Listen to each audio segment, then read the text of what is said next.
Hi, everybody. Welcome to a very special NerdsVote event. I'm JP Carliak, co-founder of NerdsVote. My other co-founder, Courtney, unfortunately could not join us today. She is super bummed. I am super bummed. We are collectively super bummed that she cannot be here, but she is here in spirit and in patriotism with all of us.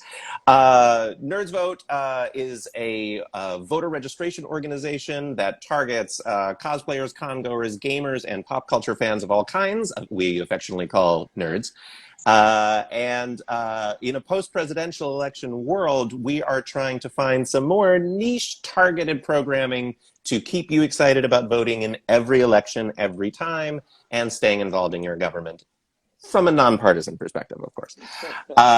So our panel today is to discuss the finale and the whole series of The Falcon and the Winter Soldier, as well as to talk about some of the real world issues that it brings up, and also how we as real humans can stay involved in our government and speak truth to power, much in the way that Sam Wilson does, so which we'll get into. Let me just try to nab Brian one more time before we... Boop, boop. Fingers crossed.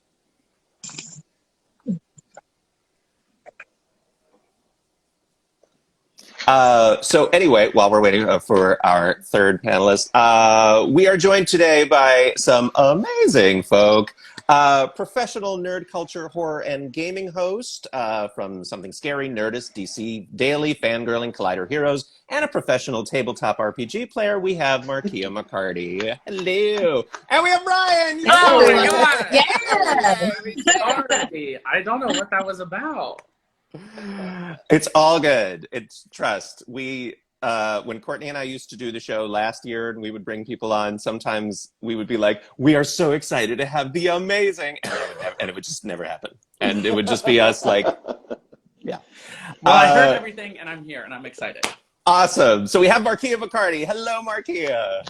Hello. Yes. Thanks so much, everyone. Looking forward to talking about this. It's like, oh, this is everything. But you know what? Disney Plus has kind of been killing it with the Marvel television. So should I be this surprised? No, but I am so happy. I just enjoyed this entire experience. Absolutely.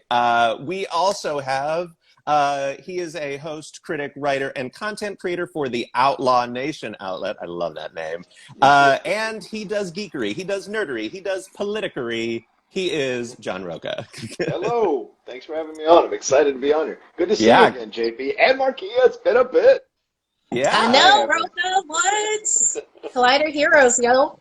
For real. So we're all the professional nerds, but then we have a very different type of nerd in the house with us as well. He is a political consultant. He is the founder of Oath.vote, which is a site for info about candidates in New York City elections. And he is the wielder of whiteboards, Brian Derrick. Brian, welcome to the show. Thank you. I'm super excited to be here at last. Awesome. Now, the reason that we've all come together is because we at NerdsVote have admired Brian's work for a bit, and we were like, what's your nerdery? Like, can we play a game together? He was like, no, MCU. It's all about the MCU. So here we are to discuss what ostensibly is the political arm of the MCU, the Captain America Falcon / Winter Soldier arm. So let's just get right into it. The finale. I was up at 12 o'clock watching the thing. What'd y'all think? Oh, crap. I'll go first. Yeah, hit it. Yeah, holy God. They did the thing. They did the thing, and they did it so incredibly well. With this, just like the entire series all together, I didn't know what we would be going in for with this. Like, I mean, after, WandaVision and just like exploring the intricacies of grief, to be able to explore the nuances of the veteran and also Black experience when it comes to America. Not only that, but like with, there's so many layers that are in this. I'm not saying it's pitch perfect, nothing's perfect, sure. But it's like, this was a whole lot of everything that we needed. In particular, his speech. In particular, his speech just like off the cuff. And then, of course, in the back of my head, I was thinking, did you write that down before, or was that just off the top of your head? Could have been either, really. Right? But the fact that they lifted his suit from the comics, and then even getting the nuances of like, hey, that's Black Falcon right there. Like, no, that's Captain America. Yeah, for sure. I lived for this. It was so delicious. And I will say, like, you know, if you think about the arc of Captain America's suits throughout the movies, it starts out with a really flashy first Avenger one, then it goes to the more muted. So it'll be really interesting to see what the evolution of Sam Captain America's suits are throughout, hopefully, a very long trajectory. But John, let's go to you. What were your initial thoughts? I really enjoyed the finale. I thought, you know, the whole series has been really focused on the Black experience in this country and what they have had to go through for generations. Certainly Isaiah Bradley representing one point of view, and a very strong point of view from generations past. Sam representing the possibility of something more, the possibility of a a Black Lives Matter world, the possibility of bringing people together, the possibility of a Black Captain America. We're seeing more and more that Black men and women are being now taken seriously once and for all, being put in the front of franchises, being put on shows like this, being called on to be on shows like this once, finally, to hear people of color speak and Black people speak about their points of views. And I think this show did an incredible job of doing that and seeing Sam's progression. It did a great job of having us go through the journey of Sam accepting the shield, of Sam becoming Captain America. So not only did society have to accept Sam as Captain America, Sam had to accept himself as Captain America, and I thought that was awesome to see the progression and the struggles of him overall. I do have to ding it a little bit because I feel on the PTSD side of things, on the veteran side of things, as a guy who served for 8 years, for me, I think they gave that a little bit of short shrift, and I would have liked to have seen that a little more fleshed out. John Walker clearly suffering from PTSD, clearly suffering from issues, but we don't address them. We don't put him into therapy. We just put him into a new suit, and it's a happy moment. And that kind of bothered me a little bit. But overall, how they handled Sam and that process, I think it deserves all the accolades for that. And Anthony Mackie showing everybody, once again, what a talented actor this man really is. Absolutely. He's so many tingles at so many different parts of not only this episode, but the whole series. And to your point about the veterans issues, especially since the lead of the show started out as a veterans counselor. I mean, obviously he gave some tough love to Bucky in the fifth episode, which I believe is the best episode of the whole show. But it was really good. Yeah, it would have been really nice to see that type of same connection to John. Oh, you lost Brian. We'll get him back. Oh no, Brian. Oh no. These connections. But yeah. Well, I definitely feel that, and it could have gone in those places, but it's also the Falcon and the Winter Soldier is what it is, or, Captain America and the Winter Soldier. But it is an excellent point that perhaps with having U.S. agents, we'll be able to really explore that. And oh my gosh, how incredible would John Walker be as U.S. agent, the one that we see now? What are we calling this? Is this the MTU? The MSU, Marvel Streaming Universe. That's the crazy thing. It's like an MT Marvel theatrical universe. So the whole anything we see on a screen. We'll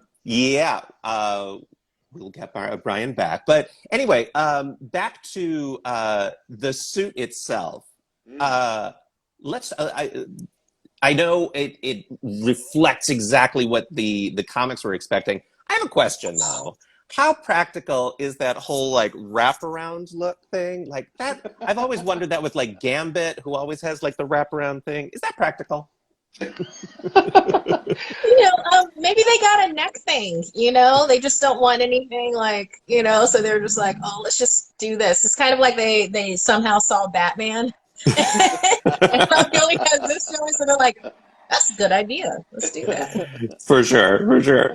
Well, I mean, he looked great in that outfit. It is, of course, comics accurate, and this time around, Wakandan influence, Wakandan created, which I think is a very powerful connection as well. He is Captain America by way of Wakanda, and that's powerful. You know, once again, representing the Black experience, Africa to America, all of that. I think there's a great power in that, and a resonant decision by them to do so. I think the costume will go through some changes because it seems a bit bulkier than you might need. But I think it was awesome when he came through that window. He looked fantastic. I'm like, all right, great. Let's hold this down. Let's make it a little tighter. Anthony's been lifting weights. Let's get a little tighter, and then I think we'll be good to go. Yeah, for sure. And then let's talk about the big reveal, question mark, of the episode. Sharon is the power broker. Did we see this coming? On our review show, go ahead. Markeia. You know, it was just a whole lot of tells that were happening with it. But if you chose not to see it, then it was a nice, pleasant, reveal of like, oh, clutch my pearls, But I mean, there were so many signs. You know, she already is in Madripoor. She shows up just when they're escaping after Selby's been executed. She has a place in Hightown. And Zemo, their contact, was like, Hightown's nice if you have a chance to visit. And she had like a freaking, she's throwing down like was it a G6 style party going on in Hightown and Madripoor? I mean, if that wasn't showing power broker status, then, I mean, that alone was huge tips. But yeah. I understand if other people were like, I didn't see this coming, because you're used to the Carters being all above board, being their own type of version, like in Captain America, like Steve Rogers, like you think of Carters like that. Right. So to see Sharon then being the power broker and just, she embraces the dark side. I love that they did that and they showed that. Yeah, I mean, I'm. It's another reason Peggy Carter is one of my favorite MCU characters. So it's another reason that I'm sad that she is no longer with us, because I really just want to see her shake Sharon into like, what are you doing with my legacy? Yeah. Well, I think Markeia is right. I called it a couple episodes on our review show on the Geek Buddies that she was the power broker. I think she lied about. Like, the blip and all of that. She faked her death, and I think she took advantage of the 5 years. Because remember, she shows up, or her name shows up when they show the list of people who were blipped, I think, in Avengers Endgame. So I think she used that opportunity to go and build her, status there in Madripoor. No one just walks as freely through Madripoor as she does if it doesn't carry some kind of weight. That being said, we're on the heel. The Secret Invasion is right around the corner. So is this really Sharon Carter, or is this a Skrull? And I think or something else. So I think that's a possibility too. So where's the real Sharon Carter? Where's all of that? We shall see down the road. But I think, it was a reveal that a lot of people probably saw coming. But in the end, we'll see if that's actually Sharon Carter. So it's intriguing, if nothing else. For sure. Brian, while we have you, what did you think of the finale? I love the finale. I mean, I was shook by the reveal. Okay. I am not, I think, as educated, but I thought the entire thing was really well done. I'll also say that just like the action sequences with the new Cap are everything.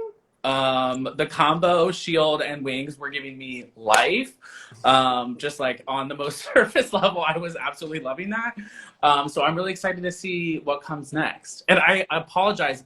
I'm at home. I'm on Wi-Fi. I don't know what's happening. I've never had a problem, so I apologize. It's all good. This is doing the 4-screen is brand new for us too, so we're making it work. I really appreciate, speaking of the action sequences, like I really appreciated that the whole series was bookended by 2 amazing Sam Wilson fight scenes. That opening scene of the first episode was just gangbusters. So getting back to some of the issues that the whole show touches upon. I mean, you know, we're dealing with a lot of the weird and wacky that comes with the MCU, you know, a post blip where Thanos snapped everybody out of existence and then back into blah, blah, blah. But there's some real American stuff going on. So I wanted to start just by tackling, we've got a few different villains that we're dealing with here. We've got Zemo, we've got Sharon, we've got Carly, and we've got Walker himself. All of them have their own beef with the system. Whose did you feel was most compelling, and whose were you like, not so much? Ooh. Markeia, we'll start with you.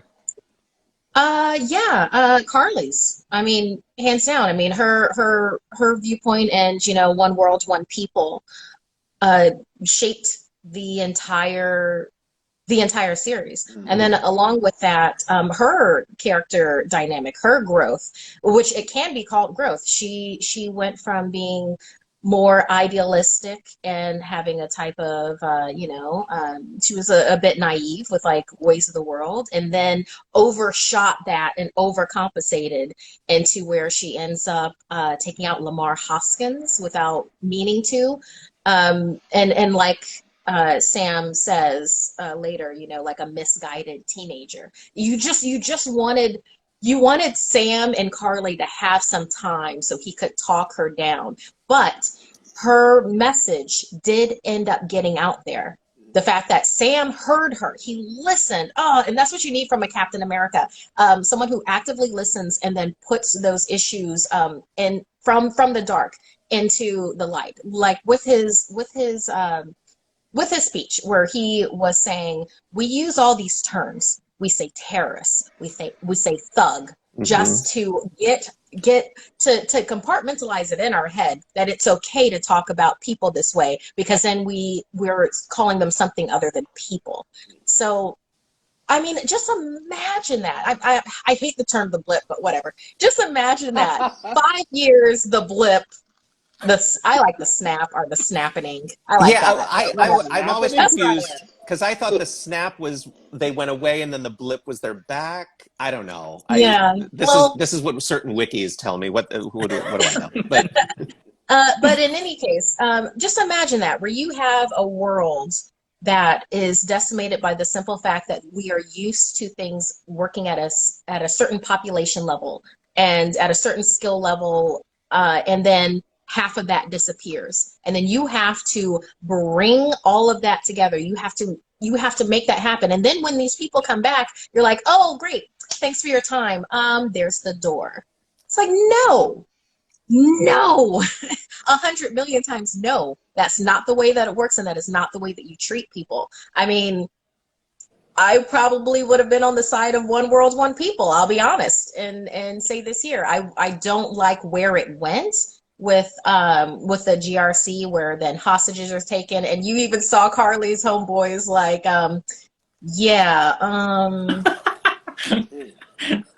hang up. Like, we even saw that too. But I feel that where that came from is that when you call people a name continuously, when you call them terrorists, when you call them thugs, whatever, that starts sinking in, and then they start acting out. And then along with that, I mean, there's a whole lot of things that we can talk about with like restriction of resources and how that can impact a community, how that can impact a movement. Like, that has consequences. So, you know, just to wrap it all up real quick, it's like Sam was 150% correct, like in his address that he was saying to the senators for the GRC. And I am all about shining that light. But when we're talking about like the different paths that people are taking, yeah, Carly's was the most resonant for me. Absolutely. And just to kind of go along with what you're saying, I mean, yeah, we didn't lose half of the population, but we certainly know that over the past year, our world changed dramatically. And we're seeing our own real life ramifications of trying to get back to normal and how hard that is without like trying to reintegrate half the population. So, you know, even on a micro level, we're struggling so much with all of the different ways that we need to get back to square one, you know. So, John, what were your thoughts about the villains? I'm kind of tied between Carly and Walker. I mean, the military side of me certainly radiates or gravitates to Walker and what he was experiencing, what he went through. He also killed someone in a moment of passion, in a fit of rage, you know, and someone who wasn't the person who killed his best friend and then lied to his family, to Lamar's family, about who he killed in that way to give them some kind of clumsy closure there or awkward closure there. So certainly his journey through this kind of really appealed to me as it went along because of the military thing. Regardless of his color, it was the military thing that really stood out to me. On Carly's side of thing, as a guy who, you know, has a political show and has followed politics for decades in my life, you know, growing up in Virginia and D.C., like I understood Carly's journey here so powerfully because this is how these organizations come about. They try to get you at a young age. They try to put the propaganda in your head at a young age so they can weaponize you, so they can militarize you. And because you haven't processed all of this, you haven't really matured enough to understand the levels and the perspectives and all of that. And so it leads to these kinds of movements. And I found Carly could represent both sides of the political spectrum. There are people who stormed the Capitol on January 6th who feel the way Carly did about their government, and there are people who a few years ago, who just a few months ago under Trump felt the way Carly did against Trump. So it's just, I found that to be a fascinating exploration of how political movements, how these terrorist organizations come about.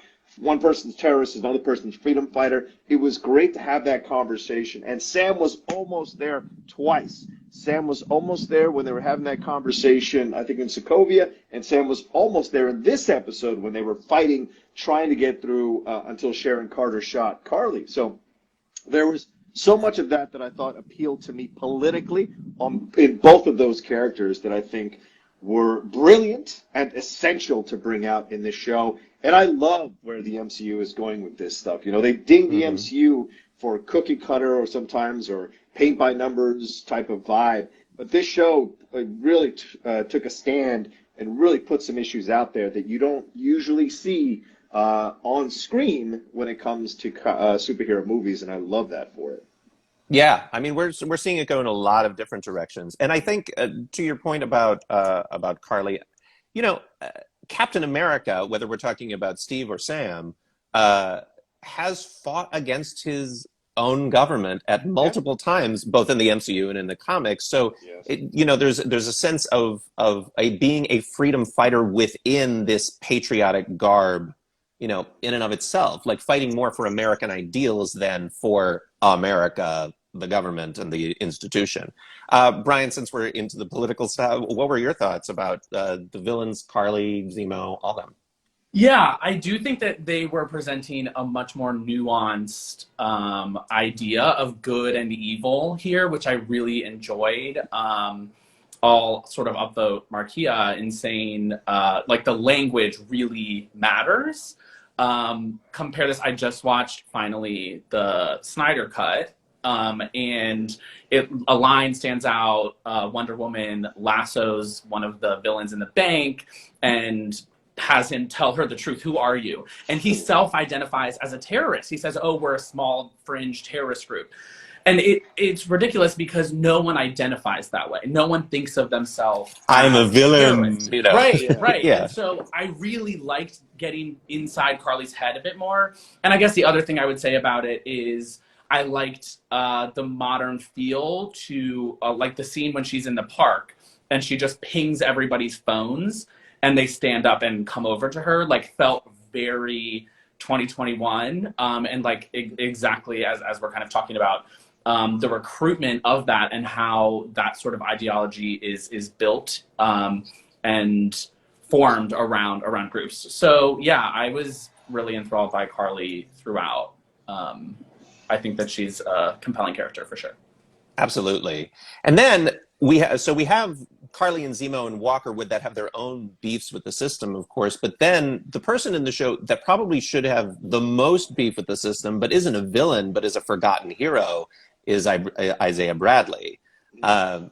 Yeah, I mean, there's so much that I want to unpack with him, but just the presentation of this character which I believe was, I'm a little loose on my comic knowledge, but was originally created in an early 2000s comic series called Truth, where they adapted or took inspiration from this Tuskegee syphilis experiment that was really happened by the U.S. government and adapted it into a super serum story about these Black soldiers. How did you? Yeah, it was written by Morales, and Baker was the person that illustrated. Yeah. How do you feel both about the adaptation of this character and also as his perspective contrasts? I mean, we have two big chunks of dialogue. We have Isaiah's from episode 5 and we have Sam's speech in episode 6. How did you feel about the contrast of their two perspectives of Black Captain America?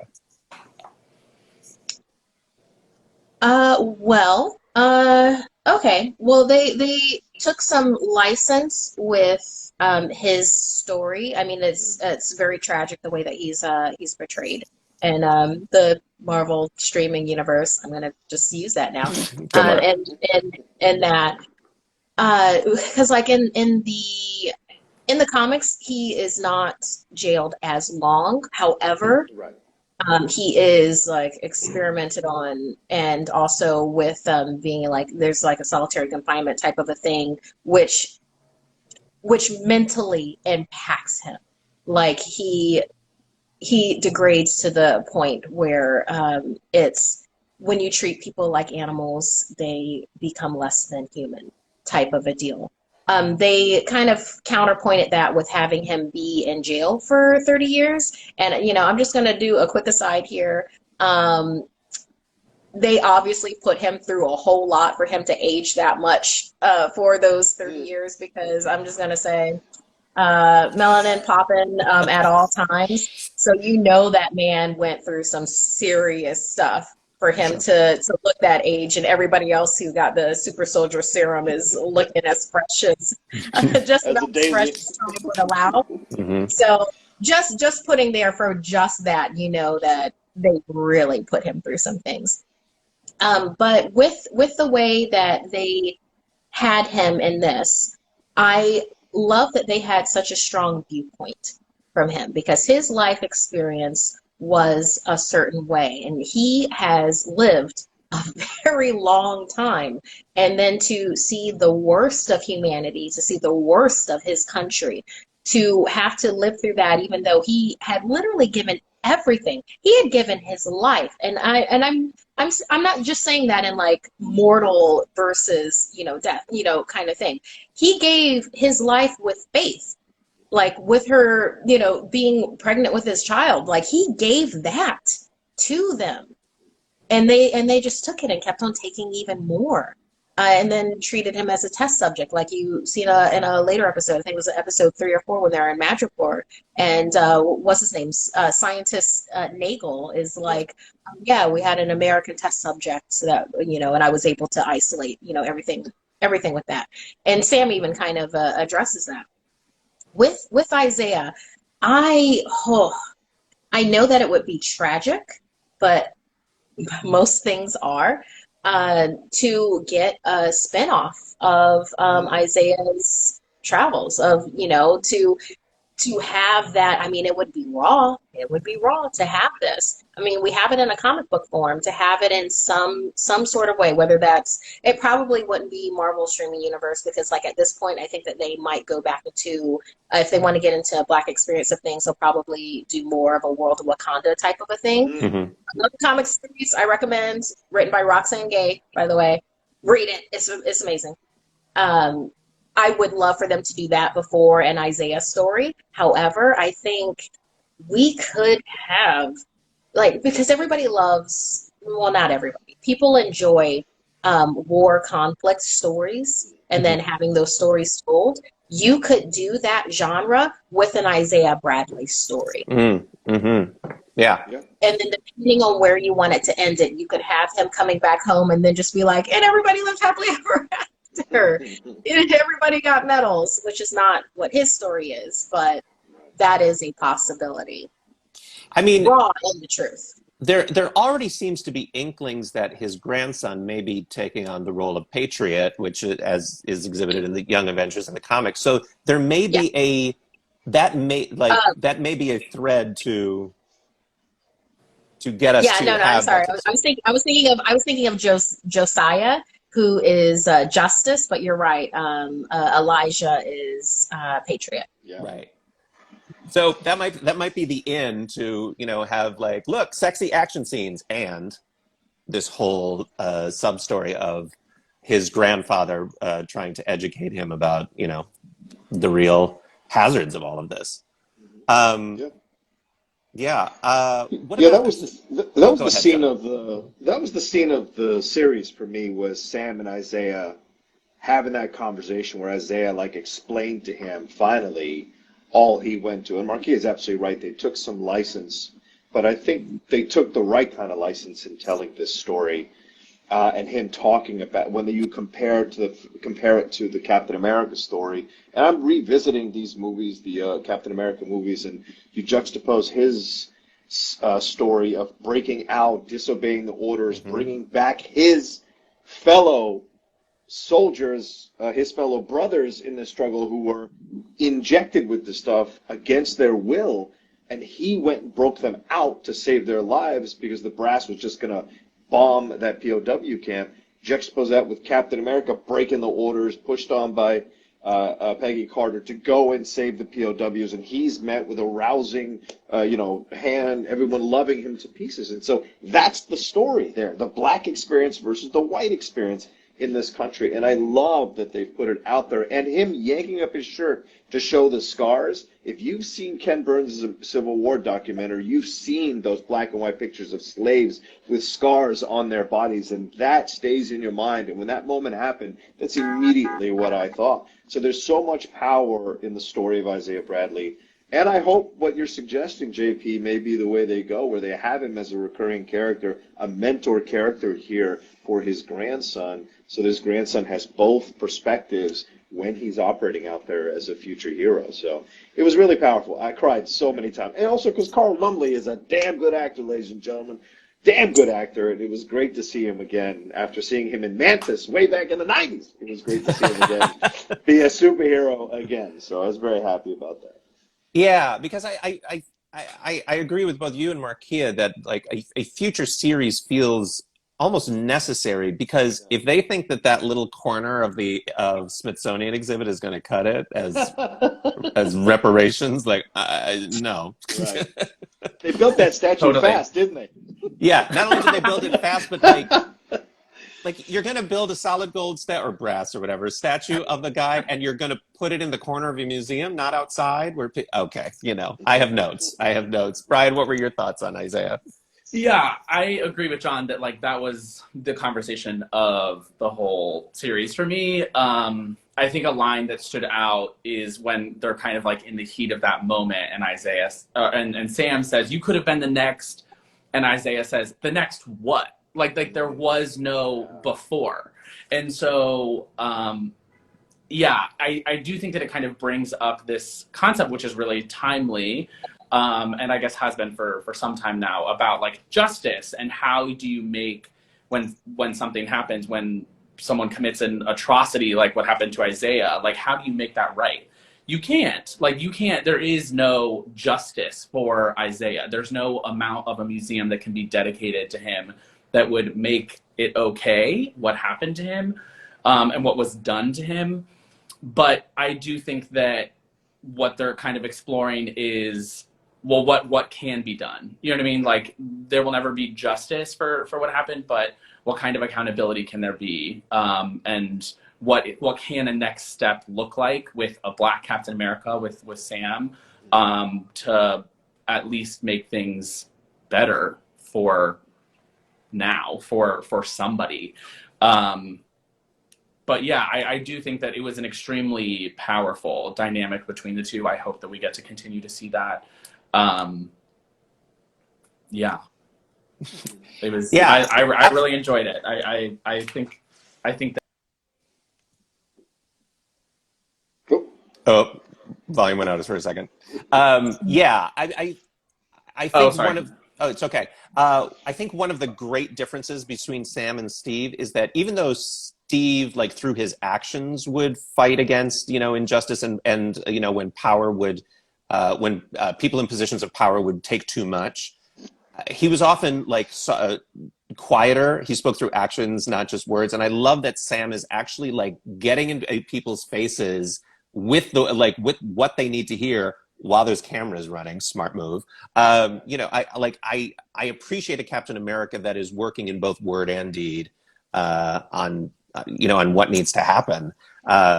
Because there is so much, there is no justice for these people, but there is so much injustice that needs to be remedied. Both, because the last thing that I want to see for the next Captain America, personally, is that he just goes off and fights space aliens, and it's like la la la, none of that happened, or we don't need another Infinity War to happen next year. Well, that's the other thing that I would say, JP, is like I have been thinking a lot about what the alternative to this story is if you just have Sam pick up the shield and like go, and then they just like shot Sam as the new Captain America, and that doesn't sit right with me. I don't know if others feel the same way, but like it would just really be erasing so much. It would be a different universe than even MSU. Like that doesn't feel like it would be doing the characters justice to kind of skate because it glosses over what is reality in this. I like that Brian brought that up, because that's one of the things that I enjoyed for this series. Like with what WandaVision did for us, is that I believe that it helped us transition into what this post-blip world is and the real life consequences. Not only that, but see the nuances of who is a villain and who isn't, that villainy type of a thing. And what Captain America and the Winter Soldier did is that it was also that bridge. It was also that transition that it felt like a whole lot of people needed. And yes, you're right that there are some that have read the comics, so there's already have already adjusted to be like, oh yeah, Falcon's Captain America, and then oh okay, so Steve Rogers gave him the shield. That imparts a lot of trust and everything in it. But I like Bucky was like this was when Sam was doing his training montage with the shield, which I loved, because I love that he doesn't have the super serum, that he's the MCU version of playing catch. Yeah, but with Bucky, where it's like neither I or Steve understood what it meant. Right. How could we understand what it meant to hand this shield over to you, of the nuance that comes, and that's not just in a fictional sense, it's like the nuance that comes with being Black in America and wanting our country to do better, and also having so much of the country that literally hates you simply because of your skin color. It's like, that's wild. It's wild, but it is emphatically amazingly still true. And I don't see that going anywhere. It's not a thing like, oh, we just have to wait for the older people to die off. It's not that. This is baked into the system. This is baked into policy. This is baked into redlining. This is baked into voter suppression. This is baked into our country. So with that, I love that they took this series to take the time to explain, to have people adjust to all of those nuanced levels and layers of why and how he could pick up this shield to be his version of Captain America. For sure. Yeah. I mean, that whole section of his speech, starting with I'm a Black man carrying the stars and stripes, what don't I understand? That whole piece is exactly that. And I love that he finishes it with the only power I have is that I believe we can do better. And I mean, really, it not only is speaking his own his own mantra and his own statement of purpose, but it really also just puts a lot in our hands as the citizens in that world, and also the real viewers watching it. Of, you know, it's up to us to make the change. I think that's a beautiful segue. Let's get into it. Let's get into some of it. So, as Markeia mentioned, you know, there's a lot of issues that we're facing. We're talking about redlining. We're talking about voter suppression. So, Brian, there are some, like Captain America, we all want to be able to speak truth to power, but there are some things that are in place now. Some have been there for generations. Some are really ramping up right now in this moment. What are some things that are stopping us as voters from participating in our democracy? Let's get into that, and then we'll talk about what we can do about it. Yeah, well, the first disclaimer that I'll start out with for anybody watching is that nothing is going to stop you from participating in this democracy. You cannot let it. So no matter what roadblocks people try and put up in the way, it is critical that you access your right to vote.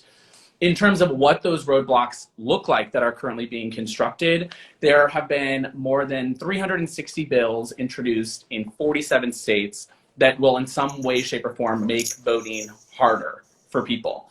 Not all of them have an equal chance of becoming law, because there are, in some of those states, either the Democratic Party in general is opposed to all of these bills, and they can stop them in either the state Senate, the state House, or the governor can veto them. I believe 7, if my count is correct, 7 have been signed into law thus far, most notably in Georgia. I think a lot of people are familiar with that law that was passed there. It got a lot of attention for outlawing handing somebody a water bottle who's in line to vote, but there are much more pernicious parts of that law that will make it harder for people to access the ballot, as well as for the state legislature, which is controlled by Republicans, to take over local elections, to kick people off of state board of elections, removes the Secretary of State from the process, and many other things. It's an omnibus bill, huge piece of legislation. Also changes in Iowa, Arkansas, Montana just eliminated same-day voter registration, which is one of the single most important things we can do, is allow people to both register and vote on election day. And so now we have all of these bills that some of them are moving through committee and then through each chamber to be signed by a governor. In terms of what people can do to take action around them, the first thing is to get informed. So definitely check out the Brennan Center is one of the best resources to stay up to date on every single bill that has been introduced, and what you can do about it in your state. And then I'll also say call state legislators. It's a very different scale, a state legislative election versus somebody running for Senate, for U.S. Senate, for the House of Representatives. The elections are shorter periods of time. They raise a lot less money. The average state legislator raises about $120,000. And so a few people who get really active can really swing a state legislative seat. And so you should be calling these people. If they are yours, you should call and tell them that you demand access to your right to vote and you don't want these kinds of bills passed. If you don't live in a state where one of these laws is likely to become law, then you can call them anyway and tell them that you're going to donate to their opponents in the next election, because you have the right to do that, and you don't think that it should be harder for people to vote in any state. I don't want to go into too much detail. I can talk more about individual bills if people want to go there. But I think overall, this is the time where people tend to be the most exhausted. I think that after 2020, everyone was really sick of the nonstop election news cycle, a competitive primary followed by probably the most dramatic presidential election and post-election we've ever had in our country's history. People are exhausted, but that's exactly the moment that bad things are signed into law, when people are not paying attention. And so pay attention to midterms. Everyone, pay attention to midterms. Cannot say that enough. Midterms. If you haven't heard midterms, it's halfway through the presidential career. So it's 2022. Look and vote in your midterms. And your local elections, because the people you're voting in your local elections will end up becoming possibly your governors, your senators, your presidents. it's important on the ground level up to be aware of all the issues and the people who are representing you and the things they're doing and who's donating to their campaigns. You got to get educated about this stuff. It's very true. Yeah. And Absolutely. we understand that it is a lot already to like live. We know it is. I mean, we went through the same pan de leche that you did. We understand it is. It's like literally just set in your calendar. Like just literally set in your calendar where it's like, oh, okay, let me set for next year that I need to start looking at that then. Just set it and forget it. And then when it comes to time, jump on it and act on it. And oh, whoa, look at this. That's being American. That's true being American right there. Shape your future. Absolutely. Yes to all the things. Brian, I just want to make sure that we get into, so we talked a little bit about reaching out to your state senators and how to affect the laws that might be passed in your own state. But as you know, there are two big pieces of legislation at the national level that also could potentially help in against voter suppression and to preserve voting rights. Could you talk a little bit about those? Absolutely. So one is the For the People Act, also called HR 1, which is a big omnibus bill that would upgrade election systems, guarantee everyone had early voting, had the ability to vote by mail, could register to vote online. It would allow states to set up automatic voter registration. So if you get a new driver's license or something when you're 18, you can immediately be registered to vote. As well as a lot of really important campaign finance reforms that are super boring. But important. Boring, but important. Yeah, I was gonna say I have videos on them, so you can go watch videos if you want to learn more about that. So that's one, HR 1, For the People Act. Second one is the John Lewis Voting Rights Advancement Act. John Lewis, obviously a hero of voting rights, hero of civil rights. They've renamed this legislation after him. A 2013 court decision by the Supreme Court sort of gutted the Voting Rights Act, Section 5 of the Voting Rights Act, which required pre-clearance for states that had a history of racial discrimination in their election laws. They had to get pre-approval in order to change their election laws to make sure that there wasn't going to be a disparate impact on racial minorities, on brown and black voters.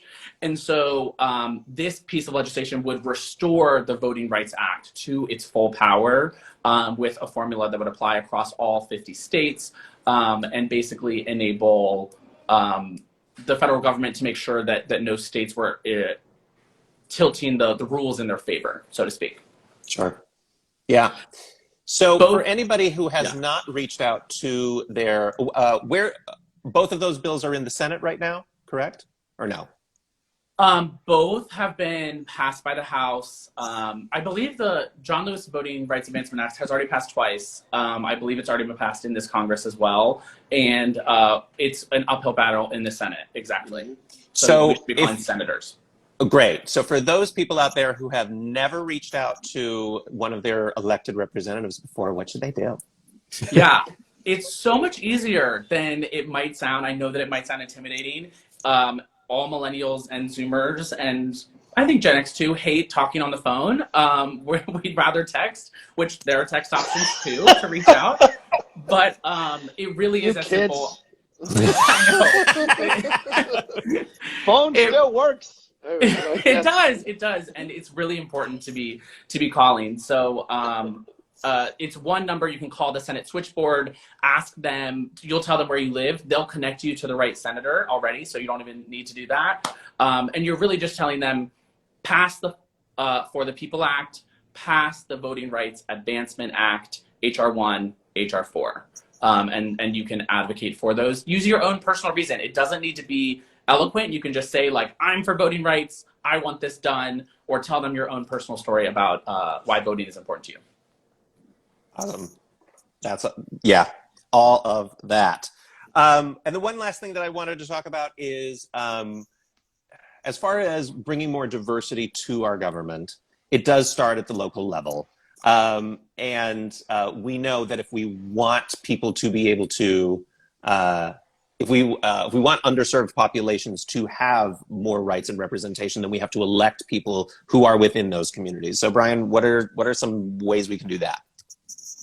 Yeah, absolutely. And this is intimately connected to what we're talking about is happening at the state level for voting rights, because Black and brown people in particular, as well as the AAPI community, are underrepresented in every single state legislature. There is no state that actually has parity between the demographics of their state and what the state legislature looks like. In more than half of the states, it is moving in the wrong direction. We are getting more and more white people elected to state legislatures. It is a real problem. And exactly as John said before, you have to look local. People need to activate on the local level. It's where you have the most power, and it's where people start their careers. And so you yourself should think about running for office. You probably know someone who you can push to go run for office and support them. It can be a little bit tricky to find where to get started early on in local elections. That's why I created the platform that you referenced earlier called Oath. Upcoming important election in New York City. You can learn that about that on my profile. But yeah, it's really upsetting how white and male our state legislatures are. And if we want to see better policy outcomes, we need.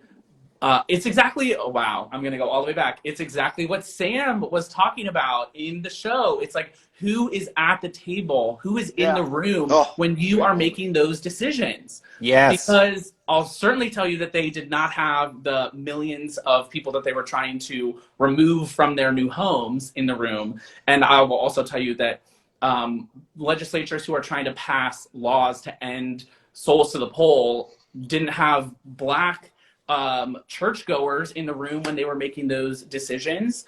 And so it's really important that we are electing diverse people who represent our values, who represent our life experiences at the state level. And you have the power to do that. Like, wait, JP, what's the line from Sam? Your power, our only power is? The only power I have is that I believe we can do better. Boom. I'm glad I wrote it down.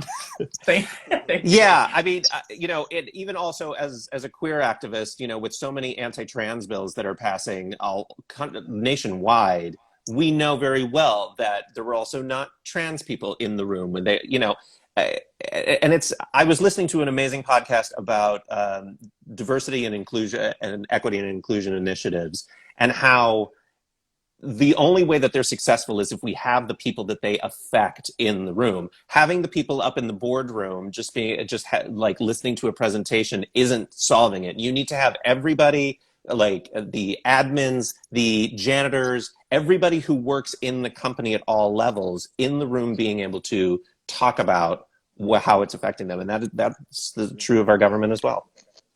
Absolutely. I couldn't agree more. Sweet. So, just so we can wrap it up on an adorable note. First, let's make sure that everybody knows where they can find you and learn more. Brian, where are you? I'm at Brian Derrick _ or check out oath.vote. Awesome. Markeia, where can people find you for more of your brilliance? You can find me on Instagram and also Twitter at Markeia McCarty. That's Markeia McCarty. If you are a Twitch user, at Darth Markeia, because I walk the dark side there. And if you're Facebook, it's Markeia TV. Just want to say real quick, if you're just like hanging around on our mutual interwebs in about an hour, I'll be doing a dual campaign for Altered Carbon. It's Altered Carbon Birmingham Uprising. So I'm GMing a dual campaign of that where it's like two different sides of a revolution. So where it's like everyone's the hero of their own story. Their choices affect the story, which totally ties into what we are talking about now. We're in the penultimate episode of this because I only restricted this to April. But if you want to check that out, that's 1 p.m. PT. Go to Hunters Entertainment for Twitch, and you'll see me running people through their paces and making some hard choices. We'll see who our Carly and our Walker and our Sam Wilson. That's so cool. Nice. Awesome. Doing all the things. That's awesome. John, what about you? You guys can always find me at The Rocha Says on Twitter and on Instagram. And please come over to my YouTube channel, youtube.com/John Rocha Says. Do a lot of things, cover entertainment. We also cover politics every week. Me and Doreen Arellano have a show called Impolite Truths every Thursday, 5 p.m. to 7 p.m., talking about the issues. Just like Brian said, we kept going with the show after the election because we know there's so much work that still needs to be done. And damn if it hasn't. And I thought people would get tired of it, but so much is happening. So it's a way to keep us active and hopefully inspire other people in the nerd world to be active as well and be enlightened on these issues and get involved more than anything else. And also I talk sports and entertainment, all that stuff too. But all of that is there on the YouTube show. Please go in, a channel rather. Please go and subscribe there for it. Awesome. And I'd love to have you guys come on. So we'll maybe I'll reach out and we'll set something up, please. John, at some point I would love, because I know you're a wrestling fan. And Yeah, pro wrestling fan too. Yeah, we talk about that too. Yeah, he's not the only one. What? No. I didn't know the Venn diagram fit. I'm excited. I just know he has the show about it. I'm sorry, Mark. I do. Strong style. Oh yeah, no, that's how I what is it? Cut my teeth was as a wrestling commentator and wrestling host. So awesome. Well, then we all need to get back together because the one topic I want to talk about is the queerness of WWF in the 80s. Like, I know so many gay people that were like, oh yeah, I love WWF in the 80s. Brutus the Barber Beefcake, Ultimate Warrior. Like, yeah, we were lit. Anyway, awesome. So I just want to wrap it up with a final question, bringing it back to the show. What is the thing in the Marvel Cinematic Universe you are most excited to see next? Brian, let's start with you.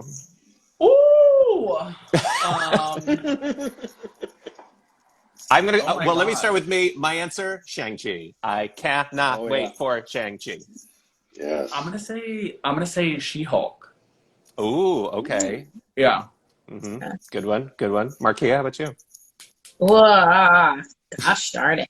They're putting so many fun things out there. I mean, Loki is just like it's like I just want to throw my hands and I want to prance through a field and steal something. Like that's how I feel when I think about Loki in general. I mean, you nailed it with Shang-Chi. I mean, you nailed it with that. But yeah, Loki, little Slytherin from outer space. I'm interested. I'm really interested in the intricacies that they do with my little horned devil. I'm interested. I will say, like, I feel like WandaVision came out. WandaVision was a series that helped us all explore, like, that sort of shut in, being stuck in your own little world of the pandemic. Like there was some synergy of our feelings for that. I feel like Falcon and the Winter Soldier has had some, shed some feelings about current issues. I'm really nervous about what current issues Loki's going to help us get through. Yeah. We're going to break into places, steal stuff, and then be like, but you did it. You made me do it. Yeah. And Owen Wilson will be behind all of it. Timeline. John, how about you? What are you looking forward to?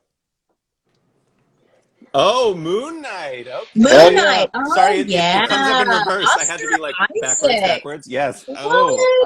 Moon Knight's my dog. Isaac, what a great pull. Right? Moon Knight's my dog. Been my dog for a long, long time. I never thought we'd see it in a live-action series. So when it was announced, I was incredibly excited. To add a Latino brother, and Oscar Isaac, makes me even more excited as a Latino. So I'm here for all of it. But yes, Shang-Chi, we're doing all the push-ups for Shang-Chi, but Moon Knight is where my heart is, so respect. Absolutely. Yes, Moon Knight. Yes. I kind of wanted a series that was The Raid meets oh God, what's his name? Dr. Doom? Not Dr. Doom. Judge Dredd. Oh, yeah. I wanted The Raid mixed with Judge Dredd for like Moon Knight. Well, now Carl Urban Judge Dredd or Sylvester Stallone Judge Dredd? No. Carl Urban Dredd. There is no need to specify. Love it. Fair enough. With a dash of Demolition Man thrown in there. Oh, I like it. For good measure. One of Wesley Snipes' best roles, right alongside Blade and Noxzema, because girl. Yes. It has been a blast talking to all three of you. Thank you so much for joining us. For all of you out there that don't already follow NerdsVote, please follow NerdsVote at NerdsVote for more events like this and for how you can stay involved in your government, both as a voter and also just, as Sam says, no, he didn't say that, but holding truth to power. So, yeah, thanks all for being here, and we'll talk soon. See ya. Thank you so much. Thank you. Bye.